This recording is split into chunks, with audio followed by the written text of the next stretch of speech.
Hi guys, ഗലിപ്രോ YouTube ചാനലിൽ എല്ലാവർക്കും സ്വാഗതം. Big Boss Malayalam season 7 live update ആയിട്ട് എത്തിയിരിക്കുകയാണ് കേട്ടോ. അപ്പൊ ലൈവിൽ ഇപ്പോൾ ഫുള്ള് നമ്മുടെ അനീഷ് അനുമോൾ മയ ആണല്ലോ. ഇന്നലെ തൊട്ട് തുടങ്ങിയ സംഭവമാണ്. അതായത് അനീഷ് പുറകെ നടക്കുന്നു, അനീഷ് വിവാഹ അഭ്യർത്ഥന നടത്തുന്നു, അനുമോൾ അത് വേണ്ടെന്ന് വെക്കുന്നു. അതോടെ അനീഷ് ടോട്ടലി അനുമോള് വിടുന്നു, അനുമോളുടെ അടുത്ത് ദേഷ്യമാകുന്നു. ഇനി അനുമോളെ ഒരാളെ നമുക്ക് താല്പര്യമില്ലെങ്കിൽ അയാളെ ചുരുട്ടി വേസ്റ്റ് ബാസ്ക്കറ്റ് ഇടുന്ന സ്വഭാവമാണെന്ന് പറയുന്ന പോലെ അനീഷ് അതുപോലെ ചെയ്യുന്നു. പിന്നെ ഇപ്പൊ അനീഷ് പണ്ടത്തെ പോലത്തെ സ്വഭാവമാണ് എടുക്കുന്നത്. അനുമോൾ കുറെ സംസാരിക്കാൻ വിളിക്കുന്നു, അപ്പോഴേക്കും ഞാൻ വരില്ല എന്ന് പറയുന്ന ഷാട്ടിം പിടിക്കുന്ന കുട്ടികളെ പോലുള്ള ഒരു പെരുമാറ്റത്തിലെ പണ്ടത്തെ ആ പെരുമാറ്റം തിരിച്ചു വന്നിരിക്കുന്നു. ഓക്കെ, അതൊക്കെ കഴിഞ്ഞോട്ടെ.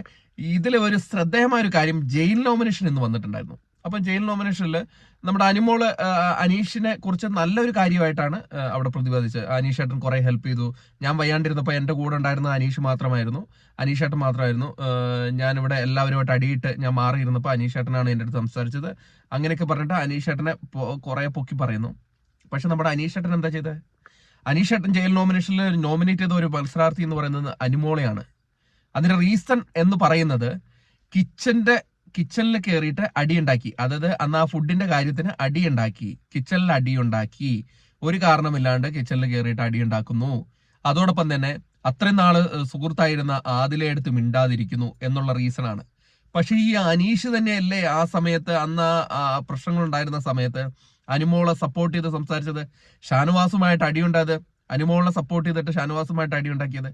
എല്ലാ കാര്യം അന്ന് അനുമോളോട് സ്നേഹം ഉണ്ടായിരുന്നു, അതുകൊണ്ട് സപ്പോർട്ട് ചെയ്തു, കൂടെ നടന്ന് പുറകെ നടന്ന് സപ്പോർട്ട് ചെയ്തു, എല്ലാ കാര്യം ചെയ്തിട്ട് ഇപ്പം തിരിച്ച് അനുമോൾക്ക് വിവാഹാഭ്യർത്ഥന നടത്തിയപ്പോൾ, അനുമോൾ അത് എതിർത്തപ്പോൾ തിരിച്ച് ആ കാര്യങ്ങളെല്ലാം നെഗറ്റീവായി മാറിയോ? അതെങ്ങനെയാ നടക്കുന്നത് അനീഷേട്ടാ? നിങ്ങൾ പറഞ്ഞത് നിങ്ങൾ അനുമോളാണ് അന്ന് സത്യം, അനുമോളിന്റെ ഭാഗത്താണ് അന്ന് ശരി എന്ന് കിച്ചന്റെ അടിയുടെ കാര്യത്തിൽ പറഞ്ഞിട്ട് ഇപ്പം ജയിൽ നോമിനേറ്റിൽ വന്നിട്ട് പെട്ടെന്ന് പറയാണ് അയ്യോ അനുമോളാണ് അടിയുണ്ടാക്കാനുള്ള മൂല കാരണം എന്ന് പറയാണ്. പെട്ടെന്ന് പുള്ളിക്ക് അത് കത്തിയപ്പം പിന്നെ പെട്ടെന്ന് ആദിലെടുത്ത് സംസാരിക്കാണ്ടിരുന്ന വിഷയം. അപ്പം ഇതൊരു ഇരട്ടത്താപ്പല്ലേ എന്ന് ഞാൻ പറയാണ്. ഇത് അനീഷിന്റെ ഗെയിമിന് നെഗറ്റീവായിട്ട് വരും. എന്താണോ പുള്ളി ഇനി വേറെ എന്തെങ്കിലും സ്ട്രാറ്റജിയാണ് ഉപയോഗിക്കുന്നതെന്നാണ് പലരും, വക്രബുദ്ധി വേറെ സ്ട്രാറ്റജിയാണ് ഉപയോഗിക്കുന്നതെന്ന് പറയും. ഒരു സ്ട്രാറ്റജി ഇല്ല മക്കളെ, ഒരു സ്ട്രാറ്റജിയും ഇല്ല.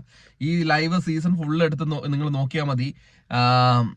ക്രഷ് ഉണ്ട് എന്ന് എപ്പം തൊട്ട് പറഞ്ഞോ അപ്പം തൊട്ട് അത് അനുമോളും യൂസ് ചെയ്തിട്ടുണ്ട്. അനീഷിന് മനസ്സിൽ നിന്ന് വന്ന ഒരു മനുഷ്യനല്ലേ, നിങ്ങൾ പറയുന്ന പോലെ ഒരു മനുഷ്യനല്ലേ, മനുഷ്യന് ചില ഫീലിങ്സ് ഒക്കെ വരും. അപ്പൊ അങ്ങനെ ആയിരിക്കും അനീഷിന്റെ ഭാഗത്തുണ്ടായിരുന്നത്. പക്ഷെ അനുമോൾ അത് അങ്ങനെയല്ല എടുത്തിരിക്കുന്നത്. പക്ഷെ അത് ഇങ്ങനെയൊക്കെ ആയി. പക്ഷെ ജയിൽ നോമിനേഷനിൽ അനുമോളെ നോമിനേറ്റ് ചെയ്ത രീതി അനീഷിന്റെ വളരെ തെറ്റായ ഒരു സമീപനം. അതെന്ന് പറഞ്ഞു കഴിഞ്ഞാൽ രണ്ട് വള്ളത്തിൽ കാല് വയ്ക്കുക എന്നുള്ള ഒരു സംഭവമാണ്. അതായത് നേരത്തെ അനുമോളിനെ സപ്പോർട്ട് ചെയ്ത് സംസാരിച്ച ഒരു വ്യക്തിയാണ് ഇന്ന് ജയിൽ നോമിനേറ്റ് ചെയ്യാൻ വേണ്ടിയിട്ട് അനുമോൾ ഉപയോഗിച്ചത്. അന്ന് ശരിയായിരുന്നു, അന്ന് എൻ്റെ കൂടെ ഉണ്ടായിരുന്നു, അതുകൊണ്ട് ശരിയാണ്. ഇന്ന് നീ എൻ്റെ കൂടെ അല്ല, അതുകൊണ്ട് അതെല്ലാം തെറ്റാണ് എന്ന് പറയുന്ന രീതി. എന്തായാലും നമുക്ക് കാത്തിരിക്കുന്ന കാണാം. പിന്നെ ഷൂട്ടിംഗ് അപ്ഡേറ്റ് ഇടാൻ ഇച്ചിരി ബുദ്ധിമുട്ട്. നമ്മുടെ ചാനലിൽ ഭയങ്കര പ്രശ്നമൊക്കെയാണ്. ഞാൻ മറ്റേ ചാനലിൽ ഷൂട്ടിംഗ് അപ്ഡേറ്റ് ഇടാം. ഷൂട്ട് തുടങ്ങിക്കഴിഞ്ഞു, അതിൻ്റെ വീഡിയോയും കൂടെ ഒന്ന് ചെയ്തേക്കാം. Thank you.